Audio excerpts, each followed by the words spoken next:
All right, everybody, welcome back to the #1 television program in the history of the entire universe. I am Brian Lee Durfee, author of The Forgetting Moon, The Blackest Heart, and The Lonesome Crown, all three books published by Simon & Schuster's Saga Press. Today I'm going to be showing you my entire John Steinbeck book collection. This will also be sort of a mid-month book haul for me because I just bought a bunch of John Steinbeck books. Normally I do a book haul at the end of the month where I show you all the books that I bought during a specific month, but I bought a bunch of John Steinbeck's and I just want to show them to you now mid-month rather than have just an enormous book haul at the end of the month. So a little bit of a treat here.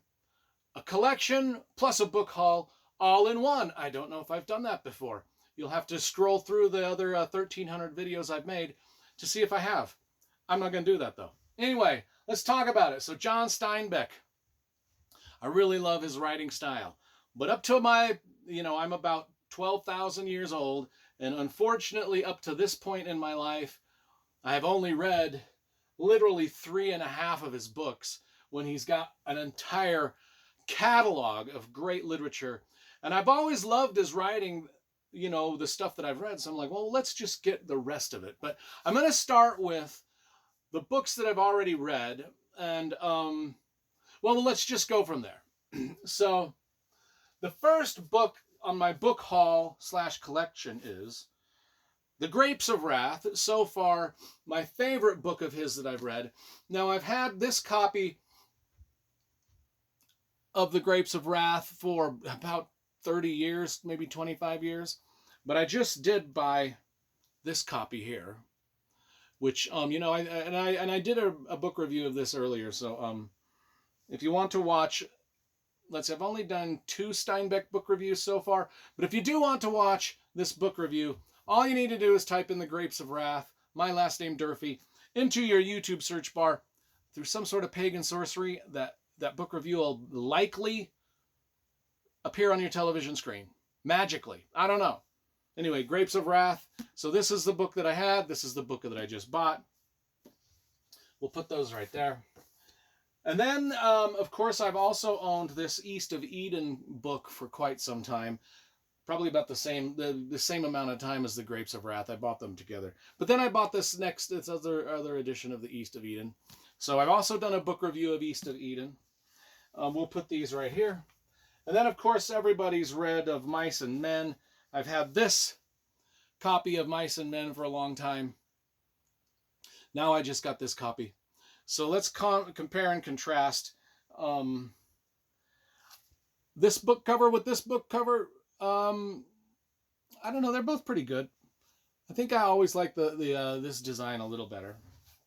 And then, of course, I've read half of this book and skimmed the other half, so I haven't really, I guess I can't technically say I've read it, but I've had this King Arthur, what is this called? John Steinbeck's The Acts of King Arthur and His Noble Knights. I've had this book for, I don't know, maybe 10 years.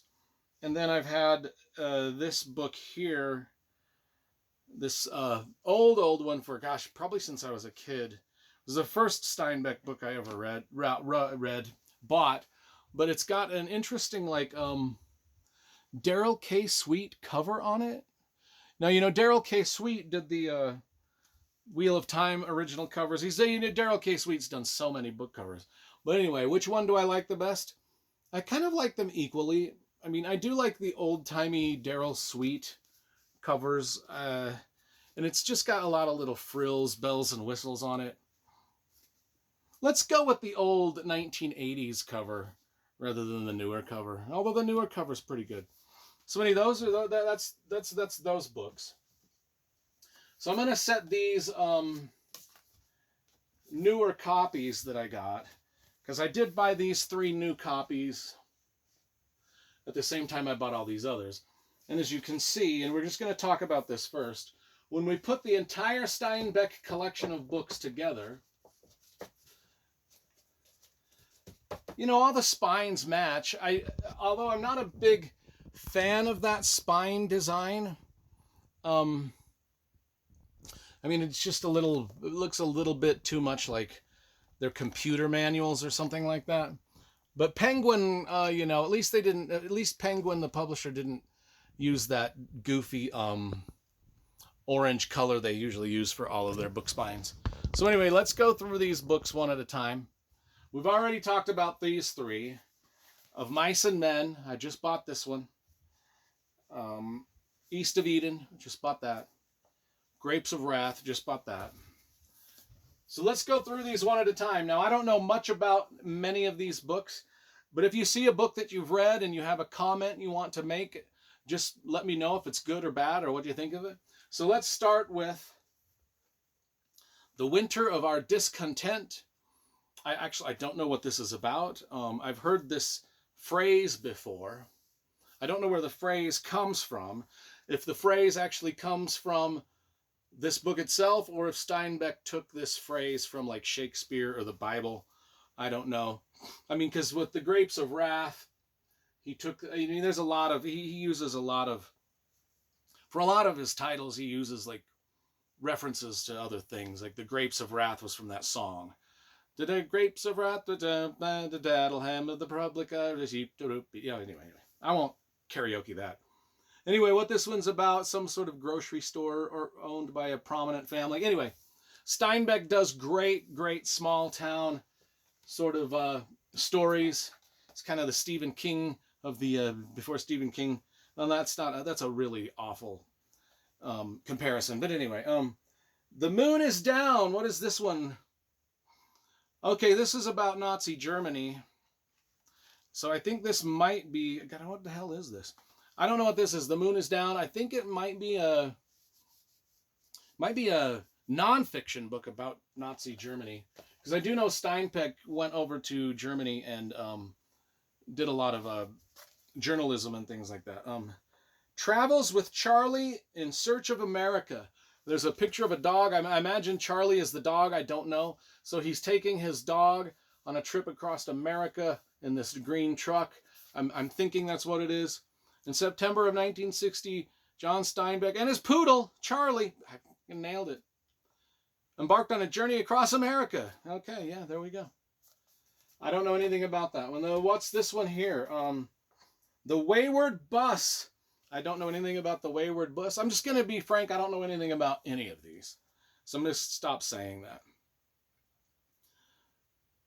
Anyway, this looks like maybe another travel log story. I don't know. The Cup of Gold. The Life of Sir Henry Morgan, Buccaneer, with occasional... Okay, so this is a pirate novel. I don't know. Let's see. It says it's his first novel. Steinbeck's first novel, a pirate novel. All right, I'll write whatever. This one is Once There Was a War. I think this is another one of his looks at World War II. I don't know if it's a novel or more of a nonfiction piece. Just thumbing through it, it looks like it might be more of a nonfiction piece. Tortilla Flat. Now, I have heard of this one, but I don't know what it's about. But it is one that I've heard of. It kind of goes back to King Arthur. It's the Arthurian legend, but set in, instead of Camelot, it's set in California. Okay, that'll be interesting. I might read that one really quick here. This is a Russian journal. Again, I don't know if this is a novel or a piece of nonfiction. Yeah, it looks like this is Steinbeck's trip through Russia. Oh yeah, there's like even photographs and stuff that he took. So his Russian journal. It doesn't sound like it's going to be very interesting. The Pearl, I have heard of The Pearl. I think this is another one of his classic novels. All of them are classic novels of him or by him. So much I need to edit out of this. Okay, yeah, The Pearl, I don't know much about it, but I have heard of it. I know it's one of his more famous ones. In Dubious Battle. Oh, this one says now a major motion picture. What the fuck? Now a major... In Dubious Battle. I don't know. This looks more of like kind of an East of Eden type of book. And maybe I'll just watch the movie. This one is Cannery Row. or Canary Row. I think it's Cannery Row. I don't know. Canary, I don't know. I've also heard of this one. Another one about Monterey, California. A lot of his books are set in Salinas or Monterey, California. But this one I've heard of, so we'll see. And then we've got To a God Unknown. I don't know what this one's about. I like that cover, though.